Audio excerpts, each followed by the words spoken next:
Hello and good morning, welcome to geography classes. আজ আমরা geographically representation of quantitative data নিয়ে আলোচনা করব।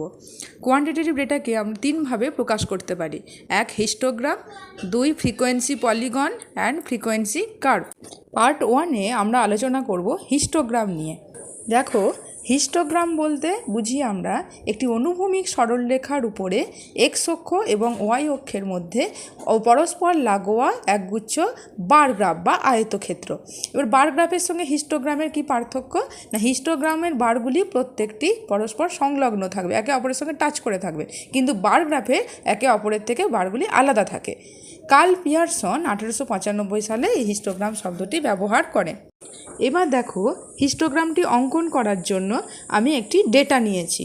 এই ডেটার যদি কী আছে, একটি আছে জিওগ্রাফিতে প্রাপ্ত নাম্বার এবং নাম্বার অফ স্টুডেন্ট। প্রাপ্ত নাম্বারগুলিকে আমি গ্রুপ করে সাজিয়ে নিয়েছি ক্লাস বাউন্ডারি হিসাবে, আর ফ্রিকোয়েন্সিতে কী রেখেছি, নাম্বার অফ স্টুডেন্ট। এবার দেখো, এগুলিকে বক্সের সাহায্যে সাজিয়ে নিয়েছি। প্রথমে একদম ওপরের রোতে লিখেছি ক্লাস বাউন্ডারি, নিচের রোতে লিখেছি ফ্রিকোয়েন্সি।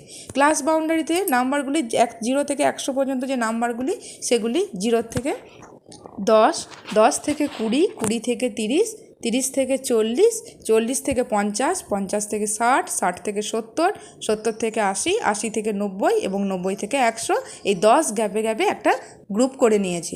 এবার প্রত্যেকটি নাম্বারের গ্রুপের মধ্যে কতজন করে স্টুডেন্ট পড়ছে, 5, 6, 4, 8, এগুলিকে ফ্রিকোয়েন্সি হিসাবে লিখে দিয়েছি। এবার আমরা এই ডেটাটির ভিত্তিতে হিস্টোগ্রামটি অঙ্কন করব।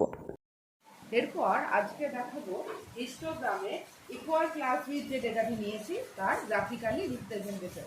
এটা রিপ্রেজেন্টেশনের জন্য কি করব, আমরা দুটো অক্ষ নেব। কি এক্স অক্ষ এবং ওয়াই অক্ষ। এক্স অক্ষে কি দেখাবো, ক্লাস বাউন্ডারি, এই যে ক্লাস বাউন্ডারি লিখেছি। আর ওয়াই অক্ষে কি নেব, ফ্রিকোয়েন্সি। ফ্রিকোয়েন্সিগুলো এখানে বসিয়ে দিয়েছি। তো ফ্রিকোয়েন্সিগুলো কি করে নিতে হবে, ফ্রিকোয়েন্সিগুলো নেওয়ার জন্য একটা স্কেল ধরতে হবে। এখানে আমি হাইয়েস্ট ভ্যালু দেখো কত রয়েছে, ফ্রিকোয়েন্সি হাইয়েস্ট ভ্যালু রয়েছে সব থেকে 9। তাহলে 9-এর জন্য আমি বলেছি 75% রুল আগে ফলো করতে হবে। তাহলে 9-এর জন্য কি করব, এদিকে আমার যেহেতু 10 ঘর রয়েছে, তাহলে এদিকে আমি চেষ্টা করব অন্তত যেন 10-এর 7.5 থেকে 8টা ঘর আমার ওয়াই অক্ষে থাকে। তাহলে ওয়াই অক্ষে 8টা ঘরে আমি মোটামুটি 1 করে স্কেল নিচ্ছি। তাহলে দুদিকে আমার ইকুয়াল বক্সটা হবে। তাহলে এই ক্লাস বাউন্ডারিতে কি দেখেছি, ক্লাস বাউন্ডারিতে আমি 10 করে স্কেল ধরেছি। 1 সেন্টিমিটার সমান 10, 0 থেকে 1 সেন্টিমিটার সমান 10, 10, 20, 30, 40 করে 1 সেন্টিমিটার অন্তর অন্তর বসিয়ে দিয়েছি। ওয়াই অক্ষে কি করবো, যেহেতু 1 করে স্কেল ধরেছি, তাই 1 সেন্টিমিটার অন্তর অন্তর 1, 2, 3, 4, 5, 6, 7, 8 আপ টু 10 পর্যন্ত বসাবো। এরপরে যেটা কাজ আমাদের, সেটা হচ্ছে কি করতে হবে, ক্লাস বাউন্ডারিগুলি অনুযায়ী ফ্রিকোয়েন্সিগুলোকে পুট করতে হবে। কেমন, ঠিক বার গ্রাফের মতো। বার গ্রাফের মতো দেখতে লাগছে না, ঠিক বার গ্রাফের মতো। কিন্তু পার্থক্যটা কি বলতো, পার্থক্যটা হচ্ছে বার গ্রাফগুলো প্রত্যেকে বিচ্ছিন্ন, কেউ কারোর সঙ্গে টাচ করে নেই। কিন্তু হিস্টোগ্রামে কি, হিস্টোগ্রামে আছে প্রত্যেকটি বার একে অপরের সঙ্গে সংযুক্ত। এটাই হচ্ছে বার গ্রাফের সঙ্গে হিস্টোগ্রামের পার্থক্য। এবার আঁকবো কি করে ছবিটা। ছবিটা আঁকার জন্য প্রথমে আমি দেখবো প্রত্যেকটি ক্লাস বাউন্ডারির প্রত্যেকটি ফ্রিকোয়েন্সি কত আছে। তাহলে 0 থেকে 10, এই ক্লাস বাউন্ডারিতে ফ্রিকোয়েন্সি কত আছে, এই ফ্রিকোয়েন্সি আছে 5। তাহলে কি করব, এক্স অক্ষে 0 থেকে 10 পর্যন্ত ক্লাস নিলাম। তাহলে 0 থেকে 10, এবার ফ্রিকোয়েন্সি কত আছে, 5। তাহলে কি করব, সোজা স্কেলে করে 0 থেকে 10 পর্যন্ত 5 ঘর পর্যন্ত উপরে যাব। 5 ঘর অবধি উপরে গিয়ে সোজা টানবো, কত ঘর অবধি, 10-এর মাথা অবধি টানবো। সোজা স্কেলে করে নিচের দিকে নামাবো। নেক্সট কোনটা কি করে করবো, নেক্সট হচ্ছে 10 থেকে 20। 10 থেকে 20 এর ক্লাস বাউন্ডারি আছে 10 থেকে 20, এর ফ্রিকোয়েন্সি কত, 6।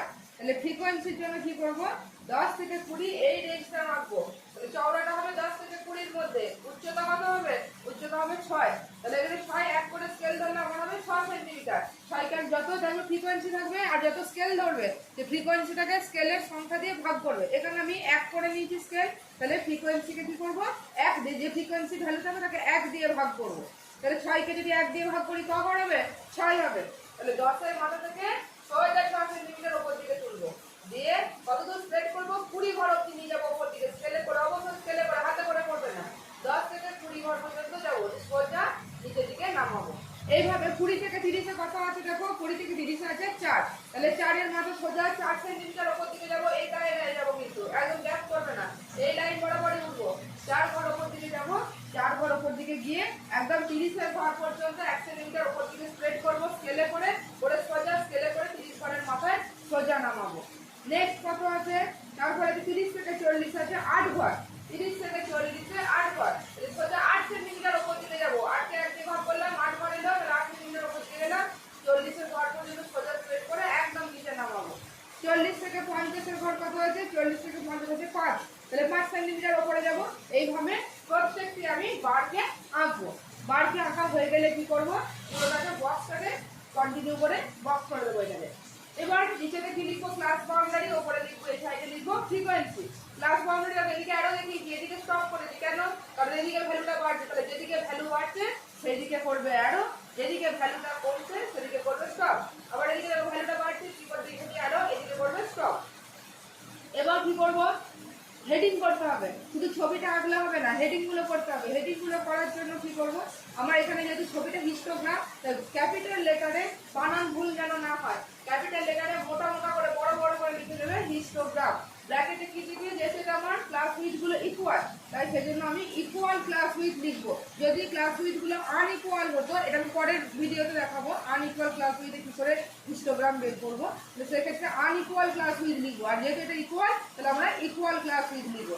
ভালো হবে যদি তোমরা, এটা কোনো নাম্বারের জন্য নয়, এমনি জাস্ট বলছি, এই যেটা তোমরা হেডিং করবে, হেডিং এর পরে সাব হেডিং যেগুলি থাকবে সেগুলো দেখবে হেডিং এর যে সাইডে লেখাটা করবে সাব হেডিং এর লেখাটা একটুখানি ছোট করবে, দেখতে ভালো লাগবে জাস্ট, আর কিছু না। নেক্সট কি করবে, একটা স্কেল করেছি, সিলেক্টেড স্কেল। যদি তোমরা এটা গ্রাফে আঁকো, তাহলে গ্রাফে আঁকার জন্য স্কেল ধরবে না, গ্রাফের জন্য কোনো রকম স্কেল ইউজ করবে না। কিন্তু এক্ষেত্রে গ্রাফ যেহেতু করছো না, আমরা সাদা বোর্ডে দেখিয়েছি, যদি সাদা কাগজে তোমরা ফাইনাল শিটে করো, তাহলে সেক্ষেত্রে কি করবে, সেক্ষেত্রে একটা স্কেল লিখে দেবে। স্কেলের মধ্যে কি লিখবে, হরাইজন্টাল স্কেল আর হচ্ছে ভার্টিক্যাল স্কেল। হরাইজন্টাল স্কেল আমি যা ধরবে, আমি এখানে 1 সেন্টিমিটার সমান 10 ক্লাস বাউন্ডারি নিয়েছি, তাহলে তোমাদেরকে ওইটাই লিখতে হবে, হরাইজন্টাল স্কেলে 1 সেন্টিমিটার সমান 10 ক্লাস বাউন্ডারি। তোমরা যদি 20 নিতে, তাহলে এখানে 20 লিখবে, যদি তোমরা 30 নিতে 30 লিখবে, যা ধরবে সেটাই লিখবে। ভার্টিক্যাল স্কেলে আমি করেছি 1 সেন্টিমিটার সমান 1 ফ্রিকোয়েন্সি, অর্থাৎ 1 ঘর সমান 1 ঘর একটা করে ফ্রিকোয়েন্সি নিয়েছি, তাহলে ভার্টিক্যাল স্কেলে আমি 1 সেন্টিমিটার সমান 1 ফ্রিকোয়েন্সি, এটা লিখে বক্স করে দেবে। ঠিক আছে।